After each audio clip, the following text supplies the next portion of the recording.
అందరికీ నమస్కారం. నేను మీ Haripriya. Welcome to my channel. ఇవాల్టి వీడియోలో చాలా కష్టాల నుంచి, బాధల నుంచి, అలాగే ఏవైనా పితృశాపాల నుంచి తొలగించే ఒక అద్భుతమైన 15 రోజులు రాబోతున్నాయండి.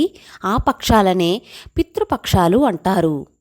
అవి ఎప్పుడు వచ్చాయి అంటే కనుక ఈ 2024 సంవత్సరంలో మనకు సెప్టెంబర్ 17వ తేదీ అంటే మంగళవారం నుంచి అక్టోబర్ 2వ తేదీ వరకు కూడా ఈ 15 రోజులు అంటే కృష్ణపక్షంలో భాద్రపద మాసంలో వచ్చే కృష్ణపక్షంలో మహాలయ పక్షాలు అని అంటారు. లేదా పితృదేవతలను మనం పూజిస్తాం కాబట్టి వీటిని పితృపక్షాలు అని కూడా అంటారు.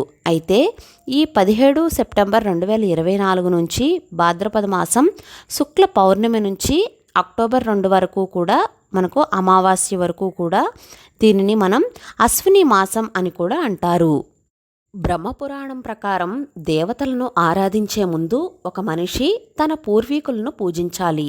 ఎందుకంటే దేవతలు దానితోనే సంతోషిస్తారని నమ్ముతారు. అంటే మనం ఎన్నో పూజలు చేస్తాం, ఎన్నో వ్రతాలు చేస్తాం, అలా కాదు కదండి.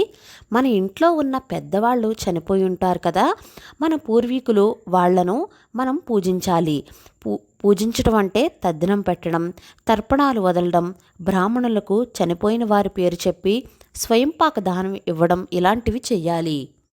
ఇప్పుడు ఒకవేళ దశమి తిథి రోజున చనిపోయారు అనుకోండి, ఈ 15 రోజుల్లో వచ్చే దశమి తిథి రోజున మనం ఇంట్లో కానీ లేదా నది ఒడ్డున కానీ మనం ఇలా వారికి తర్పణాలు, పిండ ప్రదానం, తద్దినాలు పెట్టుకోవాలి. లేదా మీకెప్పుడు చనిపోయారో తెలీదు అన్నవాళ్ళు ఈ 15 రోజుల్లో కాకుండా మహాలయ అమావాస్య అంటే అక్టోబర్ 2వ తేదీన పూజించాలి. అలాగే పంతులు గారికి ఖచ్చితంగా స్వయంపాక దహనం ఇవ్వాలి. ఒక రోజుకు సరిపోయేటట్లుగా వంటకు సరిపడా సామాగ్రిని ఇవ్వాలి. అంటే బియ్యం, పెసరపప్పు, తోటకూర, చింతపండు, బెల్లం ఇలా కొన్ని వస్తువులు ఉంటాయి కదా, అవన్నీ కూడా ఇవ్వాలి. అలాగే ఈ 15 రోజుల్లో కాకికి అన్నం పెట్టాలి.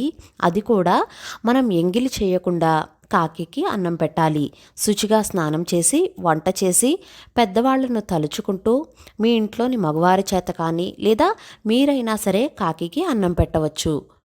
అలాగే మహాలయ అమావాస్య నాడు తప్పకుండా మర్చిపోకుండా ఇంట్లో కానీ నది ఒడ్డున కానీ చెరువు దగ్గర కానీ పితృదేవతలకు తర్పణాలు వదలండి.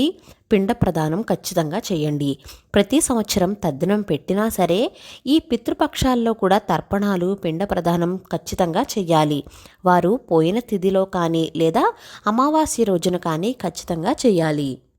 కర్ణుడంతటి వాడే తాను చనిపోయిన తర్వాత స్వర్గానికి వెళితే అక్కడ ద్వారాలు మూసేసి ఉన్నాయట. ఎందుకను అంటే, నేను ఇంత మంచి పనులు చేశాను, దాన ధర్మాలు చేశాను కదా, నాకు ఎందుకు ఇలా అయ్యింది అంటే కనుక నువ్వు ఎన్నో త్యాగాలు, ధర్మాలు చేశావు కానీ అన్నదానం చెయ్యలేదు అని చెప్పారట. తిరిగి మళ్ళీ భూమి మీదకు వచ్చి ఈ 15 రోజులు కూడా అన్నదానాలు, అనేక మంచి పనులు చేసి వెళ్ళాడట. ఈ 15 రోజులను మనం పితృపక్షాలు, మహాలయ పక్షాలు అంటాం కదా. కాబట్టి అన్నదానం అనేది వాళ్లకు పేరు మీద చెప్పి చేస్తే ఎంతో మంచిది. పితృదోషం అంటే ఒక శాపం. గత జన్మలో ఎవరైనా సరే వృద్ధులకు కానీ తల్లిదండ్రులకు కానీ కష్టం కలిగించి ఉంటే లేదా వ్యక్తికి తీవ్రమైన అనారోగ్య సమస్యలు, కష్టాలు కలుగుతూ ఉంటే దానికి కారణం ఆ వ్యక్తి యొక్క తల్లిదండ్రులు లేదా పూర్వీకుల చేత చేయబడిన దోషాల వలన వారి తర్వాతి తరం వారు కూడా కష్టాల పాలవడం, పితృదోషాలకు గురి అవడం జరుగుతుంది. జాతక చక్రంలో ఇటువంటి దోషాలను కూడా గుర్తించవచ్చు. పితృదోషాల వలన అనేక రకాలైన సమస్యలు కూడా కలుగుతూ ఉంటాయి. పనులు పూర్తిగా కాకముందే ఆటంకాలు, గౌరవ ప్రతిష్టలకు భంగం కలగడం, కుటుంబంలో స్త్రీలకు చిన్న వయస్సులోనే వైధవ్యం ప్రాప్తించడం, కుటుంబంలోని వ్యక్తికి మానసిక సమతుల్యత లేకుండా ఉండడం, ముఖ్యంగా సంతాన భాగ్యం లేకపోవడం, సంతానం వలన తీవ్ర సమస్యలు వంటివి. ఇలా చిన్న ఉదాహరణకు చెప్పానండి.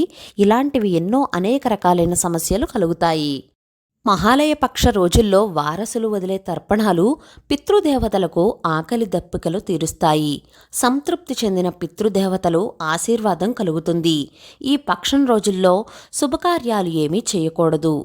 సూర్యుడు కన్యారాశిలో ప్రవేశించగానే పితరులు తమ పుత్రపౌత్రుల దగ్గరకు వస్తారని చెప్పబడుతోంది.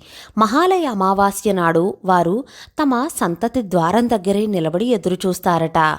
ఆ రోజు వారికి శ్రాద్ధ కర్మ నిర్వర్తించకపోతే దీవెనలకు బదులుగా శపించి వెళ్ళిపోతారట. అన్ని దానాల్లో కల్లా అన్నదానం ప్రధానమైనది. అన్నదానం ఎప్పుడు చేసినా కూడా మంచి ఫలితాన్నే ఇస్తుంది. కానీ ఈ మహాలయ పక్షంలో చేసే అన్నదానం వల్ల అనంత కోటి యజ్ఞ ఫలితం లభిస్తుంది. అదండి ఇవాల్టి వీడియోలో మహాలయ పక్షాల గురించి ఇంకా డేట్స్ గురించి ఇవన్నీ కూడా చాలా క్లియర్గా చెప్పాను అని అనుకుంటున్నాను. ఇవాల్టి వీడియో మీకు నచ్చిందా? నచ్చినట్లయితే please like, share, subscribe to my channel. మరో సరికొత్త వీడియోతో మళ్ళీ కలుస్తాను. నేను మీ Haripriya. Thank you for watching. సర్వే జనా సుఖినో భవంతు. సర్వం శ్రీకృష్ణార్పణమస్తు. స్వస్తి.